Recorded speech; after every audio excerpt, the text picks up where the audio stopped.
Welcome back to Definitely Not Definitive. I'm Ken. And I'm Bethany. And we're just a couple of goofs in love that love reacting to some Fallout. Yeah, we do. So, we try to keep it goofy because the Fallout's a dark world. So, we try to keep it lighthearted. And so, we're checking out Fallout Storyteller Season 1, Episode 8. Yeah, that's where we're at. Mr. House's New Vegas.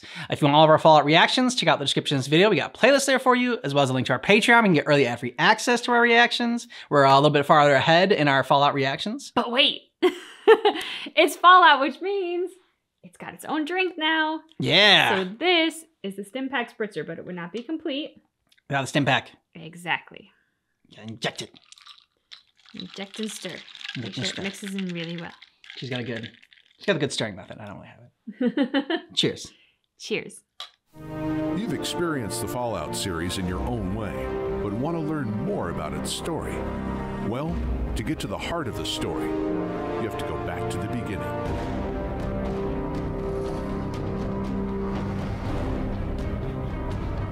Like keeping the dark universe light. Mm-hmm. That is.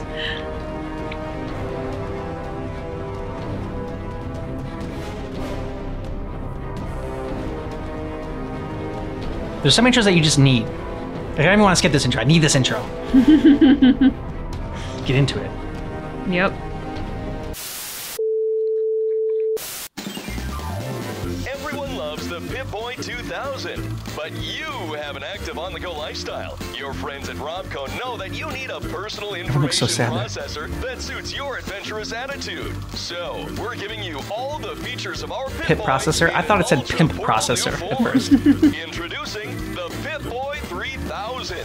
With this smart device, you won't have to waste time thinking for yourself. This feat of Robco engineering keeps track of your vitals, manages your finances, tells you where to go, and it's stylish. So it's an iPhone. Pip-Boy 3000 is our most durable Pip-Boy ever. It could even survive a nuclear blast. Get the Pip-Boy 3000 today.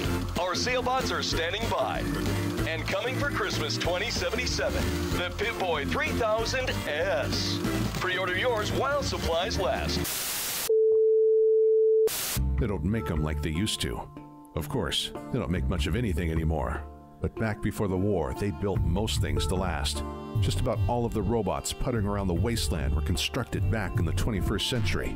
The amazing thing is, they're still functional after 200 years. Most of them were made by the General Atomics Corporation. But the Securitrons that are rolling around New Vegas, those were made by a competing company called Robco Industries. It's no coincidence that New Vegas is crawling with Robco robots, because the same man who founded the company back in the 21st century is still calling the shots there today. He's over 250 years old by now, but time hasn't slowed him down at all. He's a real pre-war industrialist, and they don't make them like that anymore. Robert House was born in a time when men were only expected to live about 100 years, let alone close to 300. There are a few other unusual individuals out there who've managed to stay alive for that long, one way or another. No one's actually seen Mr. House, so some folk think he might have been one of the very first ghouls, gifted with long life, but cursed with a rotting radioactive body. Others think he might be a mutant. The forced evolutionary virus grants indefinite life to mutants, but the first mutants didn't appear in Vegas until decades after the war, and House would have probably died of old age by that time. His associates in New Vegas say he's just a resourceful man who preserved himself somehow, kept himself going all this time on the best life support equipment that pre-war society had to offer. He set up shop inside one of the big casinos on the Vegas Strip back before the war, and hasn't set foot out since. He only communicates through computer screens, so as far as anyone knows, he could be a brain in a jar, or just a sentient computer that thinks it's a man. We do know a lot about House's life from before the war, thanks to history books. He was quite a flamboyant figure before the bombs fell, consorted with starlets, mingled with heads of state, and built robots for the military, so his exploits were gossiped about in books, magazines, and holotapes. He was born in New Vegas around 2020, back when it was called Las Vegas. He came from a wealthy family, was orphaned at a young age, then cheated out of his family fortune. Mr. House didn't need to inherit his family's wealth, however, because he inherited something far more precious: his father's business acumen and knack for engineering. It didn't take long for him to amass a fortune of his very own. House founded Robco in 2042 while he was barely in his 20s. Made a fortune building robots, including those clunky Protectron robots that are still clumping their way around the wasteland. Those bucket of bolts are slow and not too bright, but they're durable and versatile enough that they're used all over the country. Modified Protectrons have been turned into everything from a sheriff to a sex bot. Of course. Rugged Technophiles, that is. The Technophiles also love another product from Robco, the Pip-Boy Personal Information Processor. They were issued to everyone inside the vaults, probably to make it easier for Vault Tech to monitor how their little social experiments were progressing.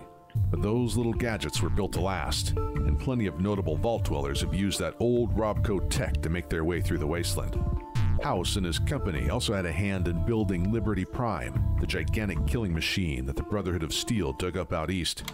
He seemed awfully smug about that one, even had a portrait commissioned of himself standing next to his monstrosity like a proud father. He never actually got to see Liberty Prime running, though. House was smart enough to see the Great War on the horizon, and he turned his focus from national defense to keeping his hometown Las Vegas safe.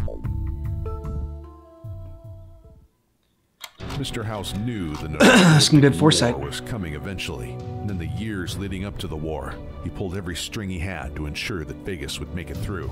He poured all of his resources to turn his Lucky 38 casino into a fortress with enough firepower and processing speed to shoot down or hack and disable any missiles that managed to make it near the city. Wow. He even built himself a personal army of Securitron robots that were vastly superior to the old Protectrons. Faster, smarter, with bigger weapons, and all of them under his personal control. He sealed himself up inside the Lucky 38 and planned out his new world while waiting for the old one to end. But something went wrong with this scheme. House and his army of robots were quiet for close to 2 centuries after the war. He saved the city from the bombs and missiles, and then just disappeared. His tower fortress was nothing more than a lifeless concrete spire growing out of the middle of the desert. Vegas itself deteriorated in the decades after the war. The roulette wheels stopped spinning. The slot machines ceased regurgitating coins, and the tourists were overwhelmed by savage tribals that invaded the Strip. These tribes didn't care about the once great city they inhabited. They took no notice of that impenetrable tower in the middle of the Strip. They spent their days looting and murdering. Some of them even engaged in acts of cannibalism in a town that once boasted all-you-can-eat buffets on every corner. Oh, God. Savages like them would have been exterminated by the new California Republic if they had lived further west. They would have been assimilated by Caesar's legion if they were on the other side of the Colorado River. But in Vegas, they maintained their ways for generations, even as civilization slowly spread through the wasteland around them. There wasn't much reason for Mr. House to interact with the outside world when he was surrounded by these wild men. It took the arrival of NCR scouts to give him hope of rebuilding the world. At that first sign of civilization, New Vegas, a beacon that could be seen all over the Mojave, lit up.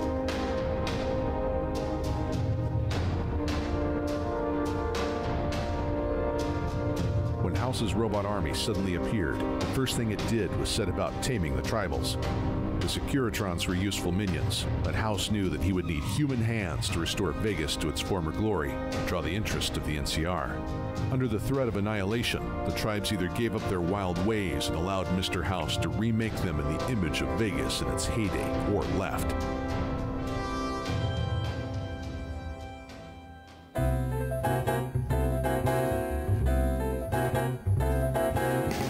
One band of savages took on the airs of old-world entertainers from House's youth. They shed their gecko-hide clothes, tossed aside their spears, and began dressing in pre-war suits and quoting long-dead singers. Maybe some of the other tribes thought they'd gone soft for living in a swanky casino, but these chairmen cocked their hats and swaggered right to the top of House's news strip. House knew he'd also need a lower class of thug, so he also took in a tribe of brutes that could be counted on to perform the most unspeakable acts. The Omertas were dressed up in suits and ties, but they were no gentlemen. Their fortune was built on the worst form of slavery. They are the flesh peddlers and chem pushers of the Strip. Unfortunately, their services are in high demand. They have become an essential part of New Vegas's economy. Although the town is a magnet for the seedier denizens of the wasteland, House has also ensured that New Vegas has something to offer those with more refined sensibilities. The White Glove Society is House's most successful attempt to recreate the splendor of the pre-war days. Once the White Glove Society was no more than a pack of wild animals doing whatever it took to survive. But now they operate the ritziest hotel in town, serving the most succulent steaks in the wasteland.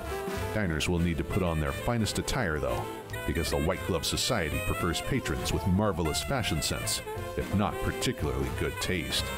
These three families ensure that House is at the center of a thriving city. As former rivals, these tribes endlessly plot against each other. But House's Securitrons ensure that there is no overt conflict. Stores, brothels, and casinos stay open. By the standards of the wasteland, New Vegas is a veritable utopia. That's why it has drawn the interest of both the New California Republic and Caesar's Legion. Each empire must continue expanding their territory, and New Vegas is the golden egg trapped right in the middle. For now, House remains within a stronghold. Walls of steel separate him from the hedonistic paradise of his own city.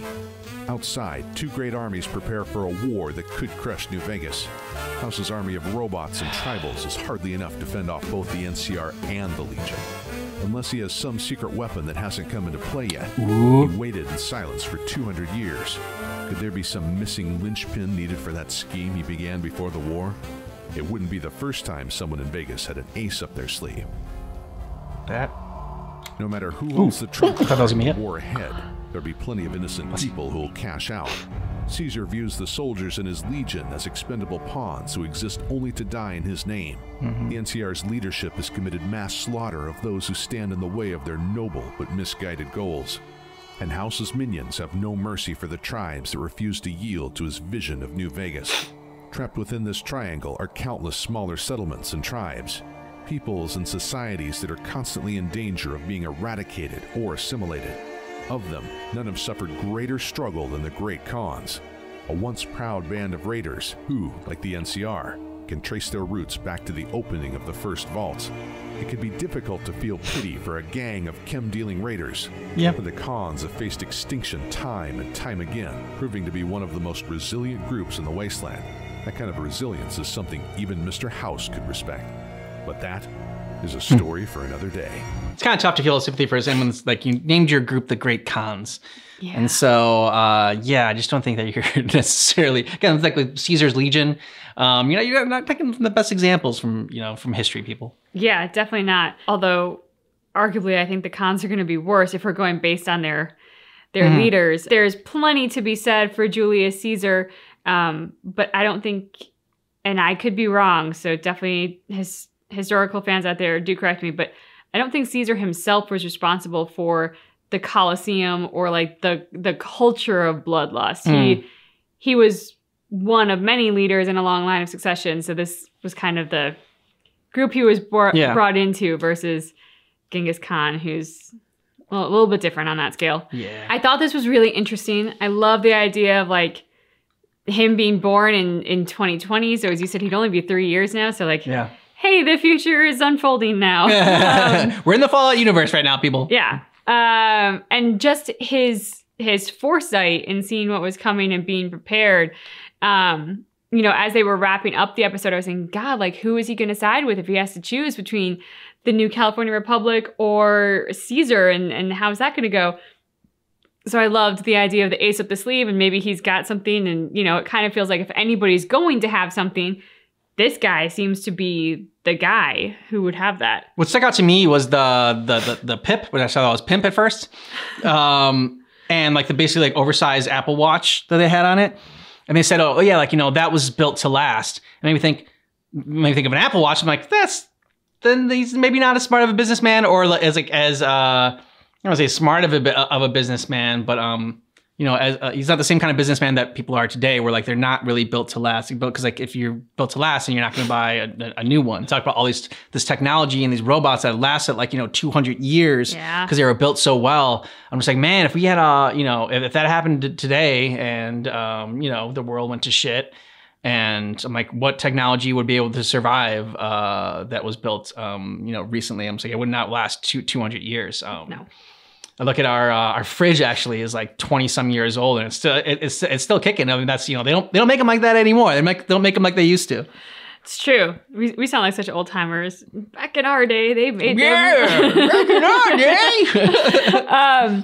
But it's true. Like I think once upon a time things were built to last because that showed good craftsmanship. But we live in an age now where everything is about like the constantly evolving, constantly changing needs and consumerism and profit. So what goes with that is let's make it just like last just long enough that it's not a lemon, that we don't look like we're turning out a shitty product, but let's make sure it doesn't last too long because we want them to buy the next one. I also thought it was interesting the fact that, like, again, it's not necessarily something to be admirable a quality to have, but I guess it's just kind of, sort of just like a smart, ruthless trait to have, is like the fact that he realized that not everybody was going to be this, like, going to be able to be reformed into a, you know, like high class business suit wearing person. And he needed to have those lower level people that are willing to do the dirty work and willing to do the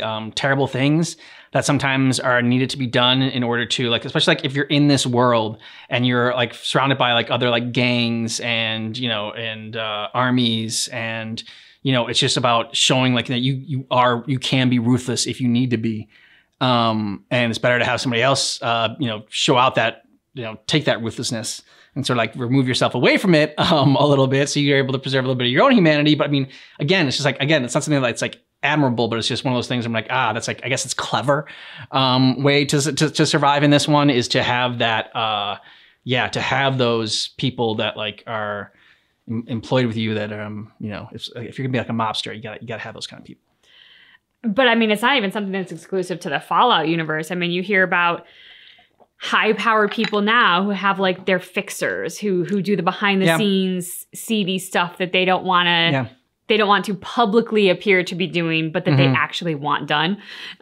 You also have like oh God, I was thinking of another example and it just went right out of my head. In the world that we live in, there's that public perception of us all wanting to be the ones with the refined taste, with clean hands, and like people in power, especially who are under such scrutiny, want that.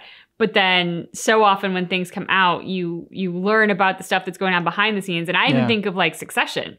That was the thought I had, was Succession. Okay. Because, you know, it's wonderful to watch the character of Logan Roy as he manipulates the people around him. Sure, he has the people that he needs to talk to very bluntly about what he wants done, and then he has them go and do it. And those are usually the people that are employed in his company, that are essentially his corporate fixers. But then the way that he manipulates his family too, like, and talks to them to get to like lead them to do what he wants them to do, but without ever asking for it, so that he can constantly go back and be like, well, I didn't say that, or my hands are clean, or I didn't order that. So, you know, heightened in a Fallout universe, of course, and probably a lot potentially more violent than in like the white collar world of Succession. But still, like, it happens in our world, so it's clever and not admirable and kind of timeless. You'll let us know what you thought about this down below in the comments. And if you want early access to our Fallout reactions, we're a little bit farther ahead. Check out the description of this video. We got a link to our Patreon, as well as a playlist for all of our Fallout reactions. Thanks so much for checking out our reaction for Fallout Season 1, Episode 8, Mr. House's New Vegas. But just keep in mind that our reaction is definitely not definitive.